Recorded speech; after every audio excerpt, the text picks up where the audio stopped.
Look, I'm just gonna come out and say it. Scarecrows are useless. They look cute in the home decor stores for the fall season, but no one really uses them anymore. But to actually place one in a field does nothing to scare the crows away. They're a waste of time. But Mrs. Adler, her scarecrows are unique. She has 3 of them. They actually move. I don't know how she did it, but she rigged them somehow to actually move their arms. Believe me, she isn't tech savvy, and she isn't a mechanic or anything, but I can say that the crows stay far from her small field of corn, her rows of sunflowers and tomatoes. There was one in the center of the field, and the other 2 were placed on opposite sides. I've lived in this house all my life, and as far as I can remember, she always had those scarecrows. Her house isn't too far from mine. Even after the harvest, those scarecrows just stood there. To others, they looked like regular scarecrows. But to me, they're much more. The first time I knew that something was going on, I was about 15 years old. Our school had a crazy mumps outbreak. The school had to shut down for 15 days while they disinfected the classrooms. It would have been great if I wasn't sick. I was weak. I didn't want to eat anything. I had a horrible headache. My face was swollen too. It even made my ears ache. My plans to go trick-or-treating with my friends was ruined. Almost all of my friends were either sick or just getting over the mumps. My parents were nice enough to buy me Halloween candy, but I wouldn't be able to eat it until after I got better. All I could do was sip on ginger ale and soup. I sipped so much liquids I made many bathroom runs, especially at night. On this particular night, I was making my way back from the toilet. I peeked out of my window and saw Mrs. Adler marching to her small patch of farm with a stepladder in hand and a bucket in the other. It was late. What was she doing out there? My nosy behind should have gone to bed, but seeing her out there made me curious. I watched her go from one scarecrow to the other, placing the stepladder at the base of each scarecrow. Once she was steady, she reached into the bucket and scooped out something and carefully lifted it to their faces, like she was smearing something on them. Maybe I was crazy, but it looked like she was feeding them. Too far away to see what she was actually doing in detail, but close enough to know that she shoved her hand into the bucket and brought it to their faces. I made up in my mind that this old lady, although nice, was totally out of her mind. At the last scarecrow, she patted it on the shoulder. Oh yeah, she's crazier than a bedbug. Carefully, she stepped off of her ladder. It caught me off guard, but she turned her head looking up at me, or at least it looked like she was looking up at me. I couldn't really tell. It was stupid, but I ducked down and crawled back to bed. Going back to school, I wanted to tell someone about what I saw Mrs. Adler doing, but I never got around to it. Knowing my friends, if I did tell them, it'd be all over the school. Long after my parents retired, they moved to Florida, but I remained in the house. It's where I grew up. My mom and dad were nice enough to leave it to me. I was so mad at myself because from time to time, I'd catch Mrs. Adler making her way across her yard to go feed her scarecrows late at night. It bothered me so much, I changed my room around so I wouldn't be able to see her. She knew I knew about it, because she would glance up at the window to see if I could see her. I'd make pretend I didn't see her crazy ass, feeding inanimate objects. Not too long after that, I nearly messed my pants bumping into her at a grocery store. When we made eye contact, I gave her the most genuine smile I could muster and said, "Hello, Mrs. Adler. It's nice to see you." She smiled back at me sweetly.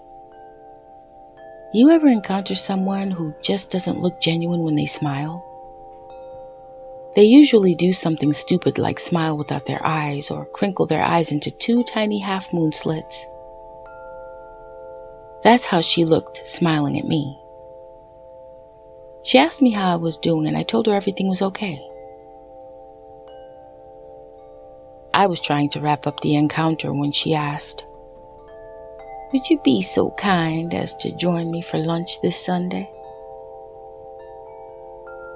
Stupidly, I nodded my head up and down and told her I'd be happy to. I accepted her invitation involuntarily. Why the hell did I do that? What the heck was I thinking? Why did I accept her invite? I'm not scared of her. It's not like she can do anything to me, but I didn't want to be alone with her for too long.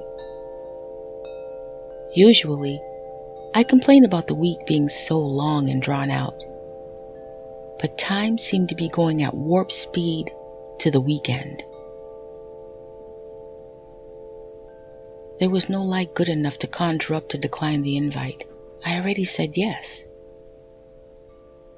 She reminded me on Friday that she couldn't wait to have me come over Sunday. I mean, the old woman never did anything to me. She was just a bit creepy is all.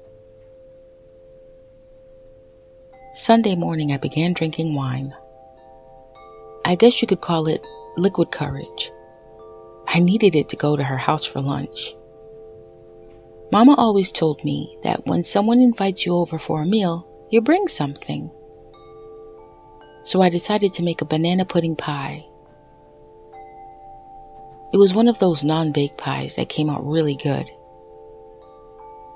I layered it with blueberries once it was chilled.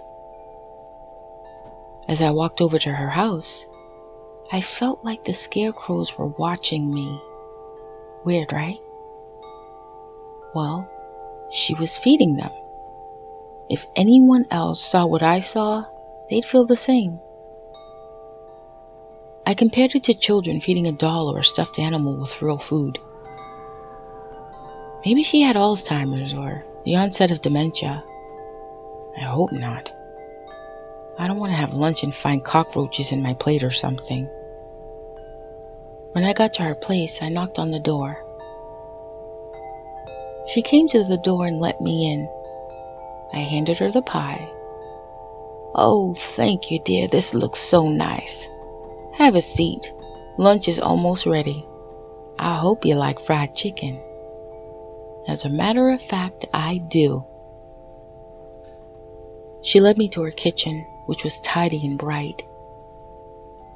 The food smelled great. I'd been drinking wine all morning. I was a little tipsy. A few more glasses and I'd be drunk. I sat at her kitchen table as she placed mashed potatoes, fried chicken, and a bowl of collard greens in front of me. Her kitchen was so clean.